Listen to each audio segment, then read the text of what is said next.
Pauwi mula sa trabaho, pinakain ko ang isang babaeng palaboy sa may waiting shed malapit sa aming subdivision. Matagal niya akong tinitigan, at pagkatapos ay sinabi, "Kapag umalis na ang asawa mo papuntang trabaho, huwag mong walisin ang mga dahon sa bakuran." Napangiti ako, ngunit sinunod ko pa rin siya. At nang dumating ang umaga, lumabas ako para tingnan. Maligayang pagdating sa channel na mga pag-ikot ng tadhana. Bago tayo magsimula, isulat ninyo kung saan kayo nanonood. Interesado kaming malaman. Nawai masiyahan kayo sa pakikinig sa kapanapanabik na kuwentong ito. Nagising si Maria 5 minuto bago tumunog ang kanyang alarm, tulad ng kanyang kinagawian sa loob ng maraming taon. Ang malamig na bukang liwayway ng Nobyembre ay bahagya lamang na tumatagos sa makakapal na kortina.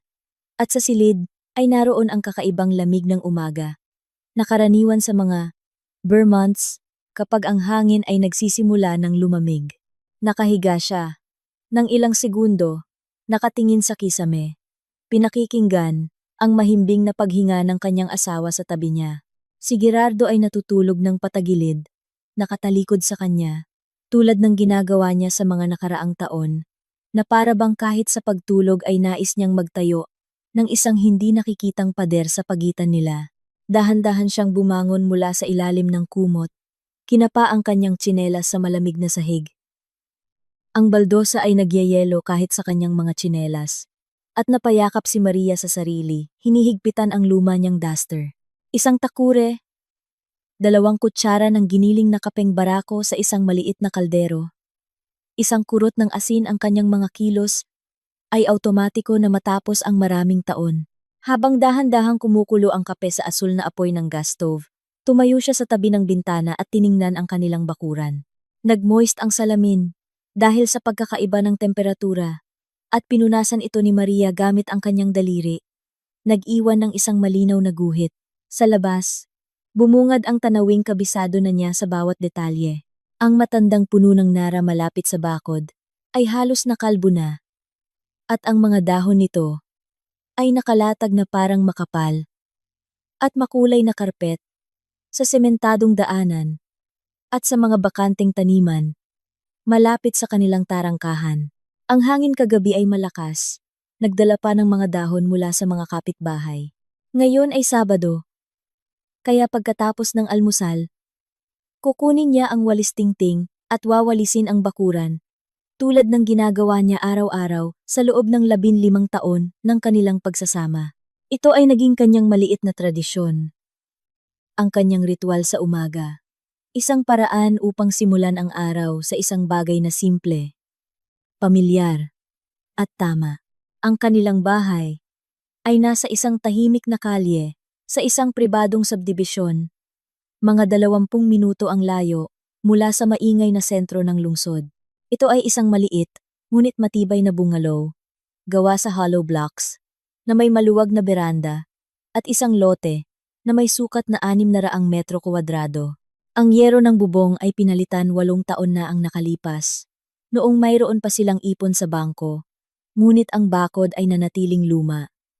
Gawa sa kahoy na nangingitim, na dahil sa panahon at ulan, at tabingi na sa ilang bahagi. Si Gerardo, sa loob ng maraming taon, ay nangangakong papalitan ito ng modernong pader. Ngunit hanggang pangako na lang iyon. Noong kabataan pa nila, pangarap ni Maria ang ganitong klasing bahay.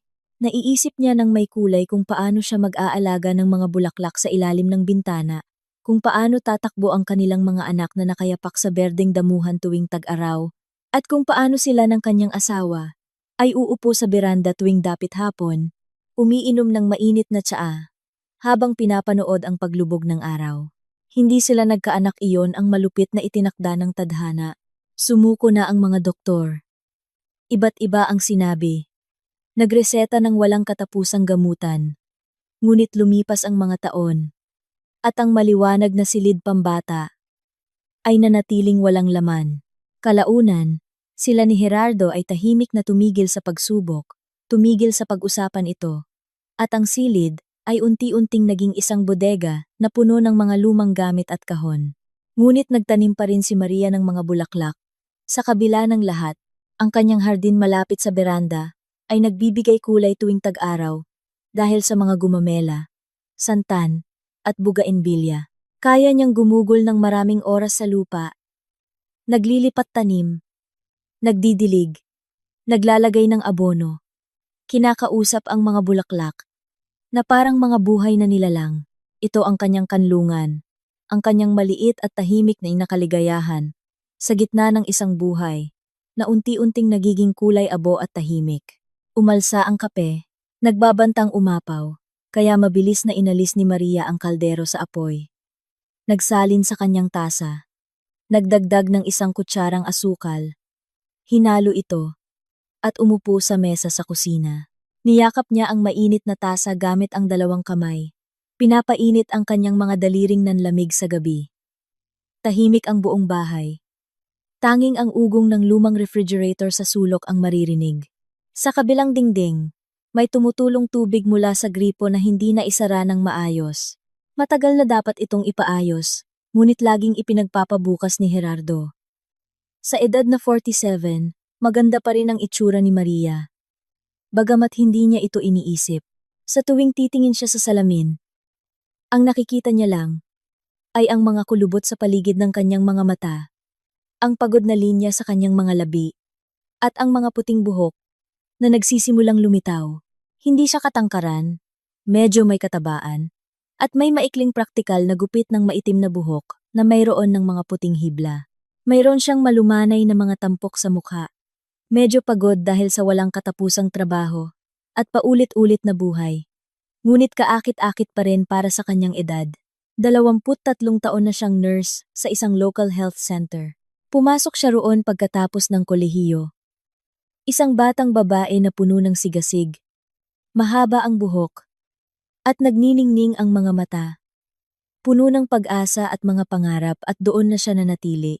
Tulad ng nangyari, magpakailanman. Mahirap ang trabaho at madalas walang pasasalamat, mga iniksyon, suwero, paglilinis ng sugat. Isang walang katapusang pila ng mga pasyente mula umaga hanggang gabi. Mga masusungit na lola na may alta presyon. Mga reklamador na lolo na may diabetes. Mga pagod na batang ina na may mga anak na may sipon at iyakin. Kilala niya halos lahat ng mga regular na pasyente sa pangalan. Naaalala ang kanilang mga medikal na kasaysayan, kanilang mga gawi at takot. Ang trabaho ay nagturo sa kanya ng bakal na pasensya, pagiging sensitibo sa sakit ng iba, at ang kakayahang itago ang sariling damdamin kapag kinakailangan. Lumitaw si Gerardo sa kusina bandang 8:00 ng umaga. Mabigat ang kanyang paglakad. Kinakaladkad ang kanyang mga pudpod na tsinelas, at mukhang hindi nakatulog ng maayos. Kahit na malakas siyang humilik buong gabi. Isang mabigat na lalaki, 52 taong gulang, na may malapad na noo at numinipis na buhok, at laging may itsura ng pagkadismaya. Dati, sa mga unang masasayang taon ng kanilang pagsasama, mas madalas siyang ngumiti. Maganda ang kanyang ngiti bukas, parang bata, at nakakawala ng depensa. Ngayon, ang ngiting iyon ay naging isang pambihira. May kape? Ungol niya sa halip na bumati, habang mabigat na umuupo sa mesa, nasa kaldero. Gusto mo isalin kita? Kaya ko na.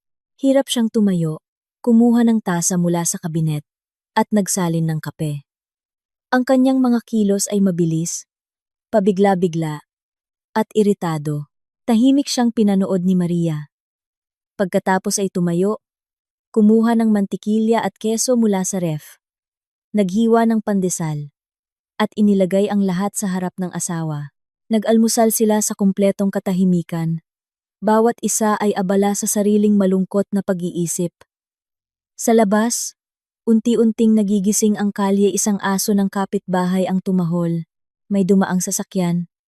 May kumalabog na tarangkahan. Isang boses ng bata ang sumigaw ng hindi maintindihan sa malayo. Ang mga karaniwang tunog ng umaga ng Sabado sa isang subdivision. Dati, sinusubukan ni Maria na magsimula ng usapan habang kumakain. Tinanong niya ang kanyang asawa tungkol sa mga plano niya sa araw na iyon. Sa trabaho, At nagkukuwento rin siya tungkol sa kanyang mga pasyente at mga nakakatuwang pangyayari sa health center. Ngunit si Gerardo ay laging sumasagot ng matipid. Hindi nag-aangat ng tingin mula sa kanyang plato, o minsan ay tahimik lang. Kaya unti-unti, tumigil na siyang sumubok. Ngayon, kaya nilang tapusin ang buong almusal sa nakabibinging katahimikan, at ito ay naging normal na sa kanilang pagsasama. Aalis ako mamaya. Mga 2 oras, sabi ni Gerardo, habang inuubos ang kanyang kape at pinupunasan ang labi gamit ang likod ng kanyang kamay. May importante akong aasikasuhin. Sa Sabado, nagtaas ng kilay si Maria, bagaman ang pagkagulat niya ay naging isang gawi na lamang. Anong meron? Hindi naghihintay ng weekend ang mga gawain. Gusto niyang itanong kung anong importanteng gawain iyon sa araw ng Sabado, ngunit kinagat na lang niya ang kanyang dila. Alam na niya kung ano ang isasagot nito. Isang bagay na masakit, hindi kaaya-aya, at makakasira ng kanyang buong araw. Sa nakalipas na 6 na buwan, si Gerardo ay naging mas malihim at nerbiyoso. Madalas siyang umuwi ng gabi mula sa trabaho. Kahit na isa lang siyang purchasing manager sa isang construction firm, hindi naman isang mataas na posisyon. Minsan, umaalis siya ng bahay tuwing weekend, sinasabing makikipagkita sa mga dating kaibigan. Ngunit umuuwi siyang hindi lasing at kakaibang balisa. Naglalakad-lakad siya sa bahay. Palaging tinitingnan ang kanyang telepono at nagugulat sa bawat tawag. Sinubukan niyang kausapin siya tungkol dito. 3 buwan na ang nakalipas. Jerry, sabihin mo nga, ayos ka lang ba? Iba ka nitong mga nakaraang araw. Saan mo naman nakuha yan? Ayos lang ang lahat. Huwag ka nang gumawa ng problema. Natapos ang usapan, bago pa man ito magsimula. Pumasok si Gerardo sa kabilang kwarto. Malakas na isinara ang pinto, at naiwan si Maria sa kusina. Pinipigilan ang kanyang mga luha. Pagkatapos ng almusal, umalis ang kanyang asawa nang hindi sinasabi kung kailan babalik.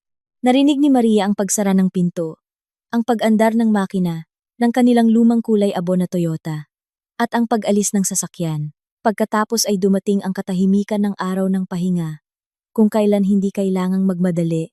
Dahan-dahan niyang hinugasan ang mga plato, pinunasan ang mesa, winalis ang kusina. Pagkatapos ay isinuot ang isang lumang jacket, itinali ang isang bandana sa kanyang ulo, at lumabas sa bakuran, dala ang walis tingting. Ito ang kanyang pang-araw-araw na ritual. Halos isang meditasyon, ang kaluskos ng walis sa semento, ang tunog ng mga tuyong dahon, ang sariwang hangin sa kanyang mukha. Sa mga sandaling iyon, nakakalimutan niya ang kanyang mga alalahanin at ginagawa lamang ang kanyang nakasanayan. Sa malayong sulok ng bakuran, malapit sa bakod, ay may isang matandang puno ng nara. Paulit-ulit na sinabi ni Gerardo na dapat na itong putulin, wala namang pakinabang. Ngunit mariing tumutol si Maria. Ang punong iyon ay itinanim ng kanyang yumaong ama, 15 taon na ang nakalipas. Noong kabibili pa lang nila ng bahay. Hayaan mong lumaki para sa swerte, sabi nito noon. 10 taon nang wala ang kanyang ama, ngunit nanatili ang puno. Tuwing tag-init, namumulaklak ito, ng napakaganda, na kaya ni Mariang umupo ng maraming oras sa beranda para pagmasdan ang mga bulaklak. Pagsapit ng tanghali, malinis na ang buong bakuran, at may kasiyahan niyang tiningnan ang resulta ng kanyang pagod. Noong Lunes ng gabi, pauwi mula sa trabaho, napansin ni Maria ang isang kakaibang babae sa isang bangko malapit sa isang apartment building. Luma at maninipis ang kanyang damit. May suot na kupas na bonnet kung saan sumisilip ang mga puting buhok. Sa tabi niya ay isang sira-sirang bag na may gulong. Palaboy, agad na naisip ni Maria. Lalampasan na sana niya ito. Ngunit biglang itinaas ng babae ang kanyang ulo at diretsyong tumingin sa kanya. Ang tingin nito ay kakaiba, hindi nagmamakaawa, kundi matalas at nanunuri. Na para bang nakikita siya nito. Nang lampasan, hindi sinasadyang napatigil si Maria. Ayos lang po ba kayo? Tanong niya. Sino pa ba ang ayos ngayon, hiha? Sagot ng babae sa isang paos ngunit kalmadong boses. Hindi alam ni Maria kung ano ang pumasok sa kanyang isip. Pumasok siya sa kalapit na sari-sari store at bumili ng tinapay, palaman, delata, gatas, mansanas, at isang tsokolate. Bumalik siya sa bangko at iniabot ang supot sa estranghera. Heto po, kumain kayo. Tinanggap ng babae ang supot, sumilip sa loob, at muling tumingin sa kanya. Salamat, Hija. Bihira na ang humihinto ngayon. Lahat nagmamadali, pero ikaw. Dumukot si Maria ng 100 piso mula sa kanyang bulsa at ibinigay din ito. Mabait ka, sabi ng babae habang itinatago ang pera. Tunay na mabait. Kakaunti na lang ang tulad mo. Aalis na sana si Maria nang tawagin siya ng babae. Sandali, Hija. Lumingon siya. Tinitingnan siya ng babae gamit ang parehong kakaibang tingin. Nakatira ka sa bahay na may bakuran, tama? Kasama ang asawa mo. Nagulat si Maria. Paano niyo po nalaman? Hindi na mahalaga kung paano. Makinig ka sa akin. Hinaan ng babae ang kanyang boses. Kapag umalis na ang asawa mo papuntang trabaho, huwag mong walisin ang mga dahon sa bakuran. Yung nandoon sa may bakod. Huwag mong galawin. Hindi ko po maintindihan. Maiintindihan mo rin. Pakinggan mo lang ako kahit isang beses lang. Natigilan si Maria. Ang mga salita ng babae ay parang isang walang katuturang hula mula sa isang masamang panaginip. Kailangan ko na pong umalis, sabi niya. Mabilis siyang naglakad palayo, ramdam ang matalim na tingin ng babae sa kanyang likuran. Habang pauwi, iniisip niya ang engkwentro. Paano nalaman ng babae ang tungkol sa kanyang bahay at asawa? At ano ang ibig sabihin ng mga salita tungkol sa mga dahon? Pagdating sa bahay, wala si Gerardo. Nag-iisa siyang naghapunan at natulog. Gabi na umuwi ang kanyang asawa. Humiga sa tabi niya. Tumalikod. At nagsimulang humilik. Matagal siyang hindi nakatulog. Iniisip ang kakaibang babae. Kinaumagahan.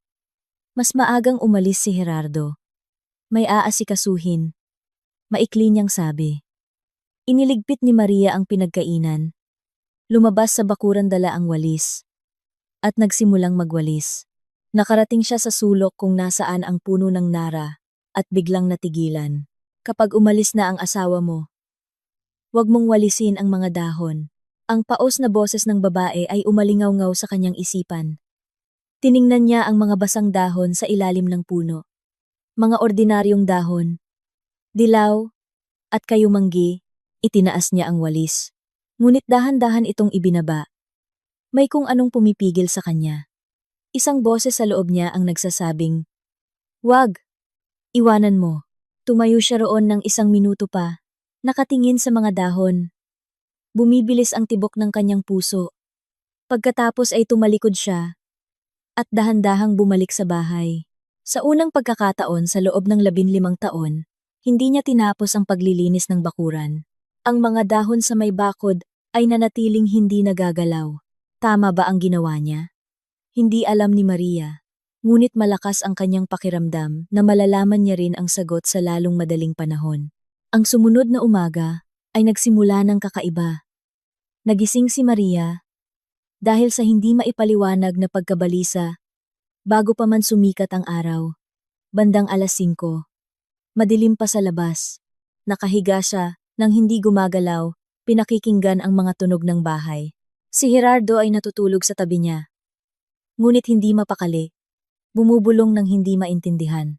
Dahan-dahan siyang lumingon at tiningnan ang asawa. Kahit sa dilim, kapansin-pansin na tensyonado ang kanyang mukha. May kung anong bumabagabag sa kanya. Tahimik siyang bumangon at pumunta sa kusina.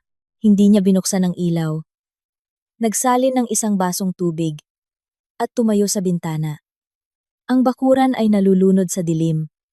Tanging ang silweta ng puno ng nara ang nababanaag. Doon, sa ilalim ng mga sanga nito, naroon ang mga hindi ginalaw na dahon. Napansin niyang palagi niya itong iniisip. Kalokohan. Alam niya. Mga ordinaryong dahon. Ngunit ang mga salita ng babae ay bumaon sa kanyang isipan na parang tinik. Bandang 6:00. Narinig niya ang alarm ng telepono ni Gerardo. Pagkatapos ay ang kanyang mabibigat na hakbang ang pagsara ng pinto ng banyo, at ang tunog ng tubig. Naghanda si Maria ng almusal. Nang lumabas si Gerardo, nakahain na ang pagkain sinangag, itlog na may kamatis, at mainit na kape. Mas masama ang itsura ni Gerardo kaysa kahapon. Maitim ang ilalim ng kanyang mga mata.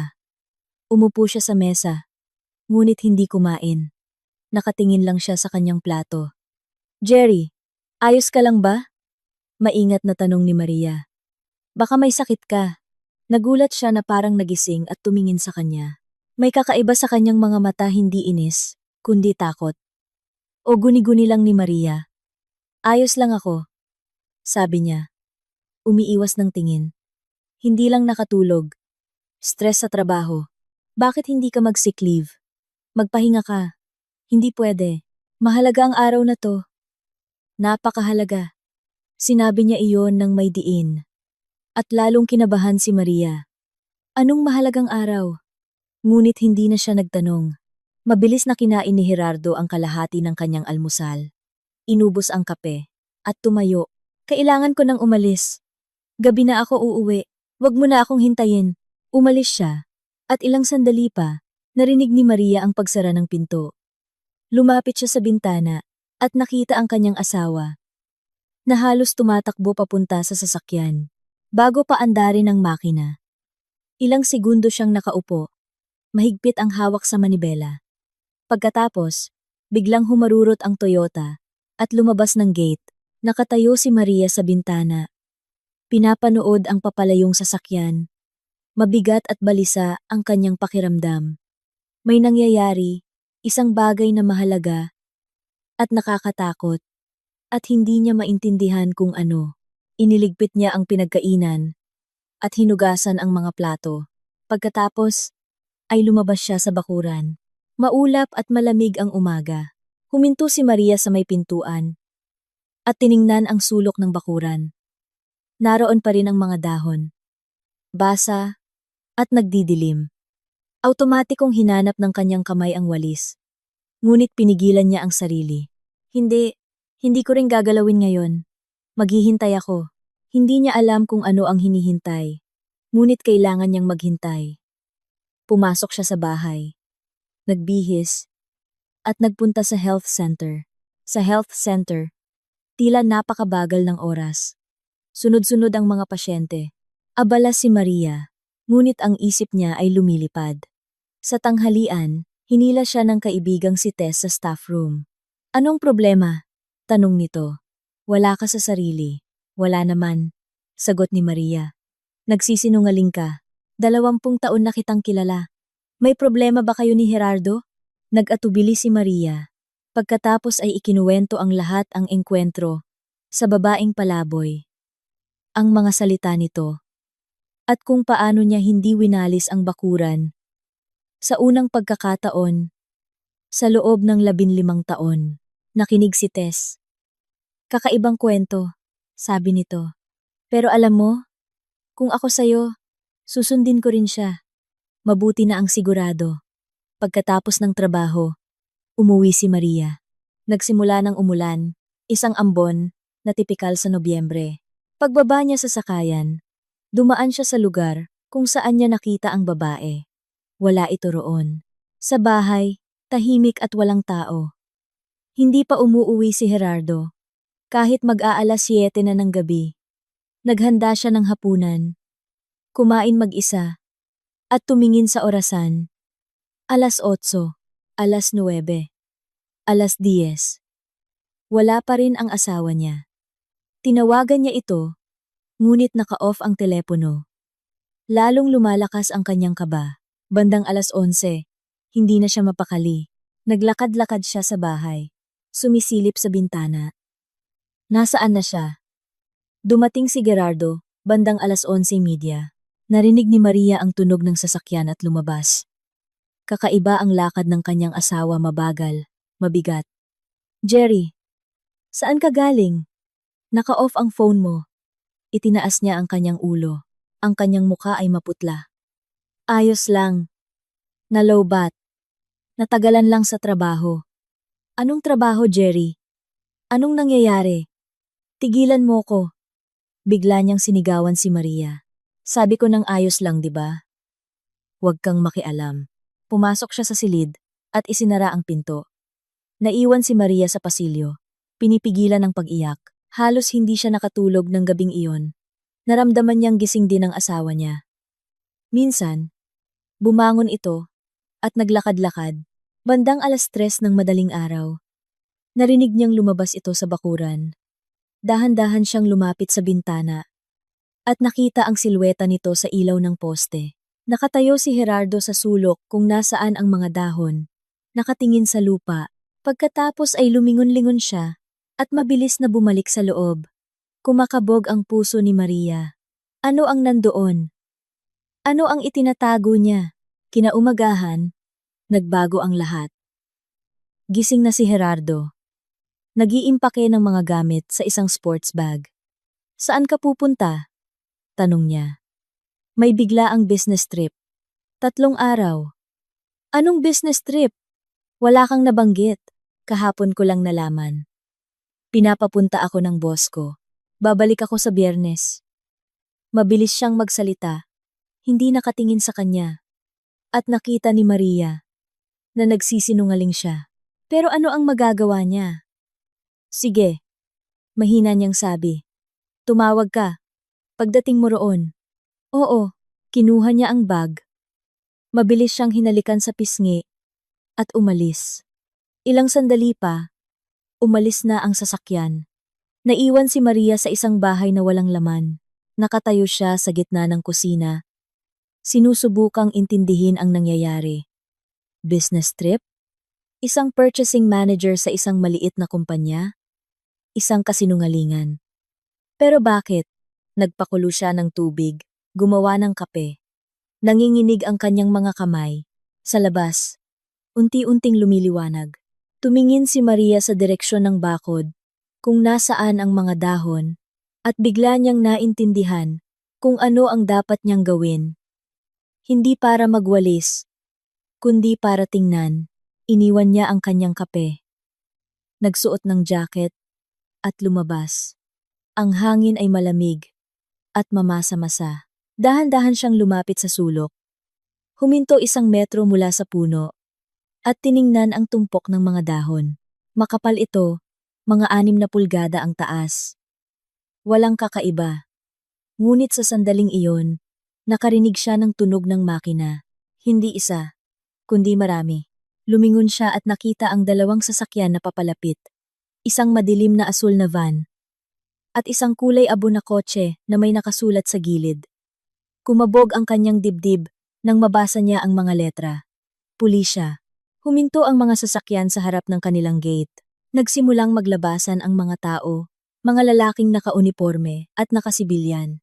Isa sa kanila, isang matangkad na lalaki na may puting buhok at nakasuot ng madilim na Amerikana ang pumasok sa kanilang bakuran. Sumunod ang iba. Natigilan si Maria. Hindi makagalaw.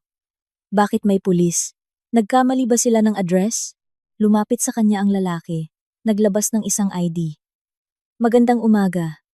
Investigator Cruz. Criminal Investigation. Kayo po si Maria Cruz. Asawa ni Gerardo Cruz? Tumango siya. Hindi makapagsalita.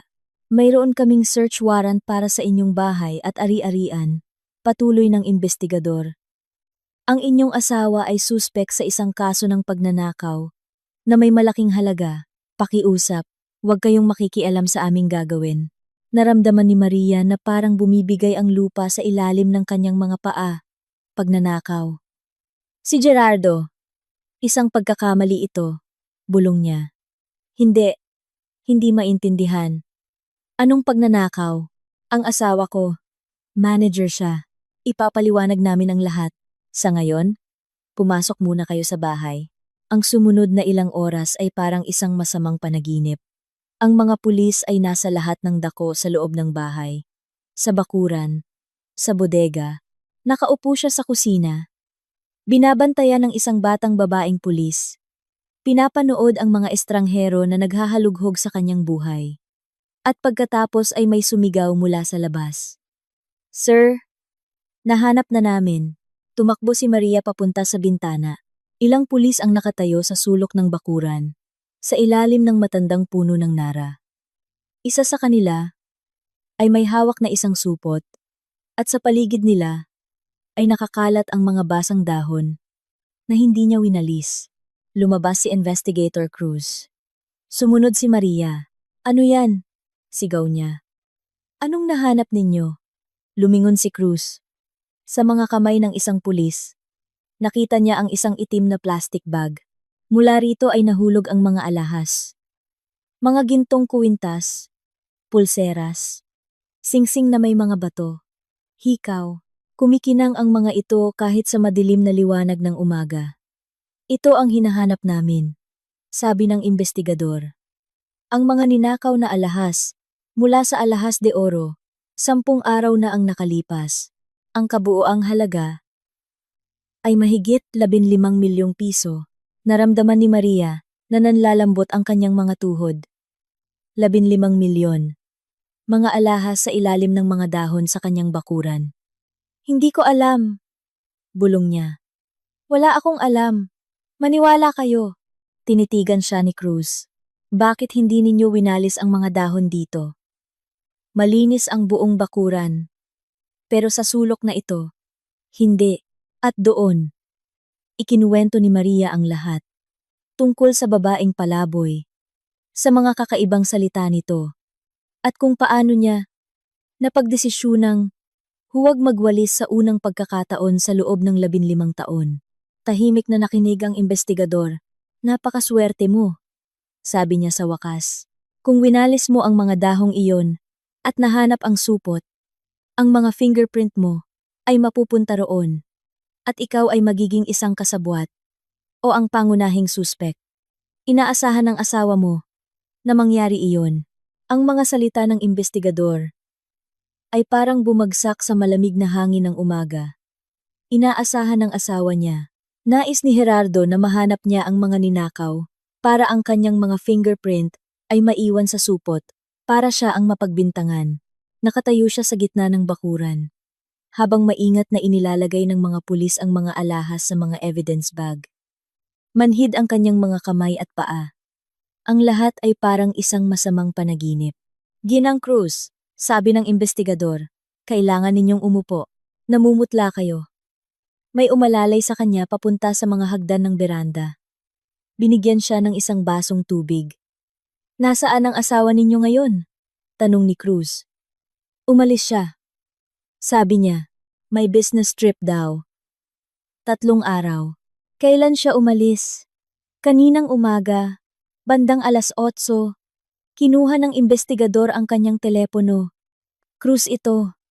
Ang suspek na si Gerardo Cruz ay umalis sa kanyang tirahan, mga 2 oras na ang nakalipas. Posibleng lulan ng kanyang sasakyan. Isang kulay abong Toyota Corolla. Plakang. Tumingin siya kay Maria. A147MK. Automatiko niyang sagot. A147MK. I-anunsyo ang isang dragnet. Mga istasyon, airport, mga labasan ng syudad. Oo, agaran. Ibinalik niya ang telepono. Kailangan nating mag-usap. Sa sumunod na 2 oras, sa sarili niyang kusina, tinanong si Maria. Ikinuwento niya ang lahat ang kakaibang kilos ni Gerardo. Ang kanyang pagiging malihim. Ang gabi kung kailan niya ito nakita sa bakuran. At ang kanyang biglaang pag-alis. Maingat na nakinig si Cruz. Ikwento mo pa ang tungkol sa babaeng palaboy, hiling niya. Inilarawan ni Maria ang lahat ng kanyang natatandaan. At sinabi niya ang eksaktong mga salitang iyon? Opo. Kapag umalis na ang asawa mo, huwag mong walisin ang mga dahon sa bakuran. At sinunod mo ang isang estranghera? Nagkibit balikat si Maria. Hindi ko rin alam. May nagsabi sa akin sa loob ko. Parang may pumigil sa aking kamay. Tumahimik si Cruz. Mas naging mailap ang swerte sa asawa mo, sabi niya sa wakas. Ang kanyang kasabwat ay naging madaldal. Nahuli namin siya noong isang araw. At isiniwalat niya ang lahat. Kasama na ang iyong asawa. Kasabwat? Tanong ni Maria. Ang iyong asawa ang namamahala sa pagbebenta ng mga ninakaw. May mga koneksyon siya. Ngunit sa huling sandali, pumalpak. kaya't kinailangan niyang itago ang mga alahas. Pinili niya ang inyong bakuran. Umaasang mahahanap mo ito. Naramdaman ni Maria na nasusuka siya. Bakit? Isang insurance. Kung maging suspek siya, maaari niyang isisi ang lahat sa iyo. Sasabihin niyang ikaw ang nagtago nito. Ang iyong mga fingerprint, ang iyong bakuran, lahat ay magtuturo sa iyo. Pero asawa niya ako. 15 taon. Napaiyak siya. Bandang tanghali. Tumawag ang pulisya. Nahuli si Gerardo sa isang checkpoint palabas ng lungsod.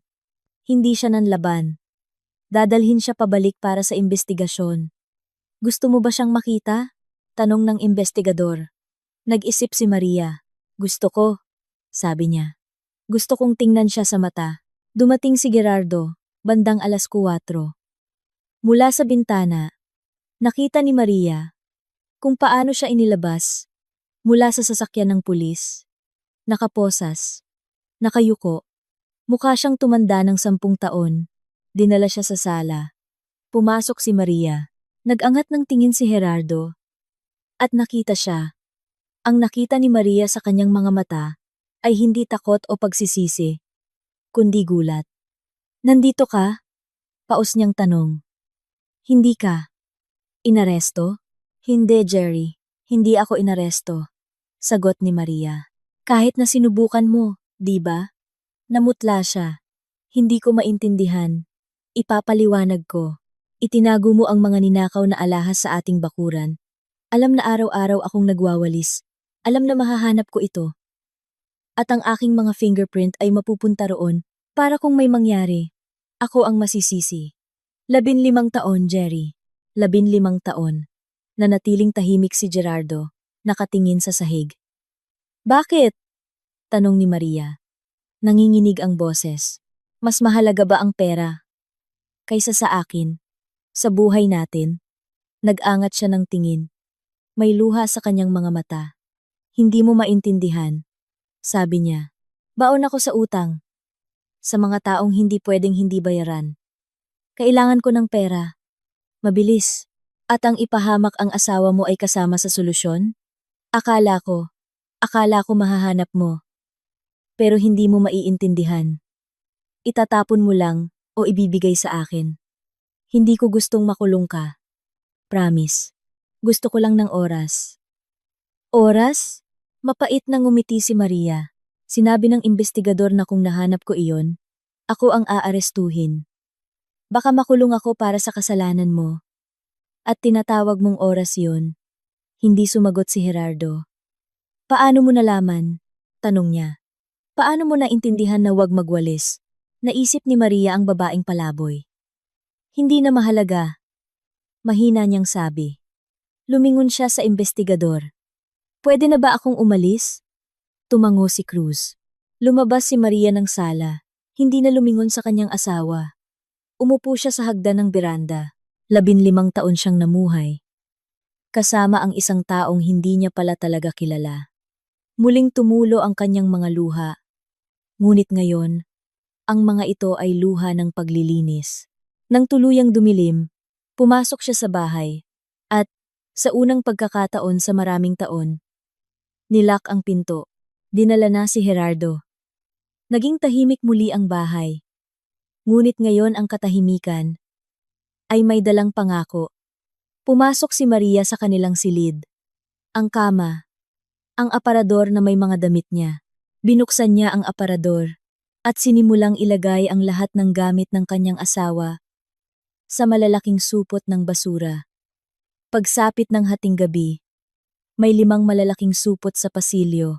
Nakaramdam si Maria ng kakaibang ginhawa. Ito na ang katapusan, naisip niya. Ang katapusan ng isang buhay at simula ng panibago. Ang mga unang araw ay mahirap. Pumasok siya sa trabaho. Ramdam ang mga tingin at bulungan ng mga kasamahan. Si Tess lamang ang nanatiling tapat. Dinadalhan siya ng merienda at kinakausap tungkol sa mga bagay na walang kinalaman sa nangyari. Kumusta ka? Tanong ni Tess isang araw. Hindi ko alam, sagot ni Maria. Parang nagising ako sa ibang bahay. Lilipas din yan, sabi ni Tess. Manatiling matatag. Isang linggo matapos ang aresto, nagsampa siya ng diborsyo. Pumirma si Gerardo sa lahat ng papeles. Ipinasya ni Marie ang ibenta ang bahay. Ngunit bago iyon, kailangan niyang hanapin ang babaeng nagligtas sa kanya. Sinimulan niya ang paghahanap kinabukasan. Naglakad-lakad siya sa mga lugar na pinuntahan niya. Nagtanong sa mga tindera at mga tanod. Walang nakakakilala sa babaeng inilalarawan niya. 3 linggo ang lumipas. Halos mawalan na siya ng pag-asa ng isang gabi. Habang pauwi mula sa trabaho, may tumawag sa kanya. "Hija!" Lumingon si Maria. Sa isang bangko sa may parke, nakaupo ang babae. Lumapit siya. "Hinahanap ko po kayo." Ngumiti ang babae. "Alam ko. Umupo ka. Niligtas niyo po ako." Sabi ni Maria. "Paano? Paano niyo nalaman?" "Ang pangalan ko ay Lourdes." Simula ng babae. "Dati, mayroon din akong bahay, asawa, trabaho.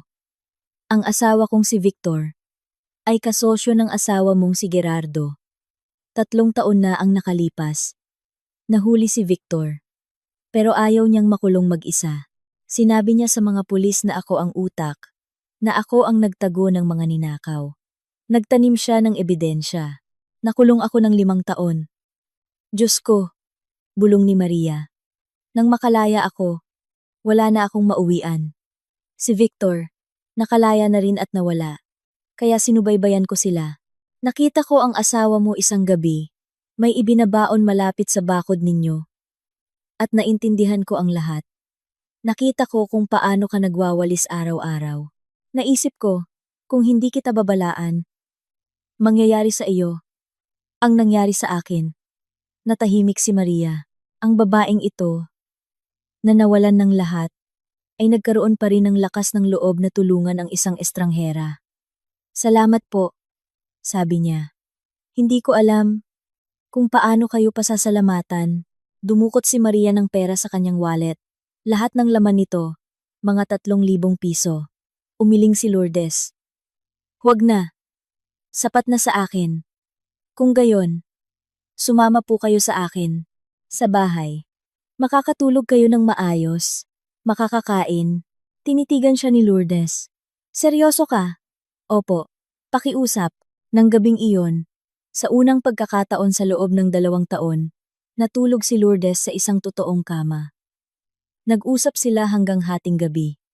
Kinaumagahan, nag-alok si Maria. "Lourdes, manatili po kayo rito.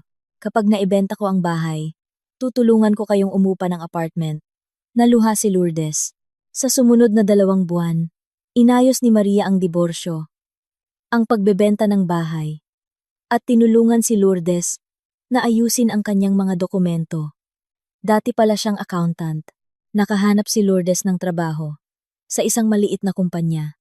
Mabilis na naibenta ang bahay sa isang batang pamilya na may 2 anak. Sa perang nakuha, bumili si Maria ng isang maliit na 2-bedroom apartment sa isang bagong condominium. Tinulungan niya si Lourdes na makahanap ng sarili nitong apartment at binayaran ang upa para sa 6 na buwan. Ang paglilitis kay Gerardo ay ginanap noong unang bahagi ng Disyembre.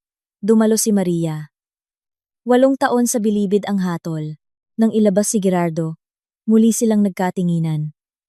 Ngayon, may pagsisisi sa kanyang mga mata. Huli na ang lahat, naisip ni Maria. Paglabas niya ng korte, malalim siyang huminga. Niyaya siya ni Tess na magkape at mag-celebrate. "Anong isa-celebrate natin?" tanong ni Tess. "Kalayaan. Bagong buhay. Lahat." Nang gabing iyon, nakaupo si Maria sa kanyang bagong apartment. Nakatingin sa parke sa ibaba. Tahimik at payapa. Nasa mesa ang kanyang divorce decree. Sa dingding, ang larawan ng kanyang ama. Iniisip niya kung gaano kakaiba ang buhay. Kung paano ang isang pag-uusap sa isang estranghera ay maaaring magbago ng lahat. Iniisip niya si Lourdes, si Tess, ang kanyang mga pasyente. Ang mundo ay puno ng sakit. Ngunit puno rin ito ng kabutihan at mga anghel na dumarating sa tamang sandali. Minsan, ang mga anghel na ito ay mukhang mga babaeng palaboy na may lumang damit. At ang kanilang mga pakpak ay ilang tahimik na salita na sinabi sa tamang oras. Tumunog ang takure. Tumayo si Maria para magtimpla ng tsaa. Sa labas, nagsimulang umambon. Ngumiti siya. Sa unang pagkakataon sa loob ng mahabang panahon, naramdaman niyang magiging maayos ang lahat. Bukas, panibagong araw. Siguro, mag-aaral na siyang magmaneho. Siguro, mag-aalaga siya ng pusa. Siguro, magbabakasyon siya sa dagat. Nagsisimula pa lang ang lahat. Naisip niya, kapag malaya ka na, doon tunay na nagsisimula ang buhay.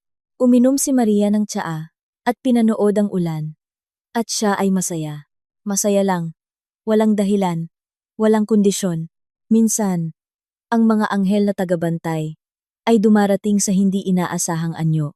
Ang mahalaga ay matutunan natin silang pakinggan. Salamat sa pakikinig.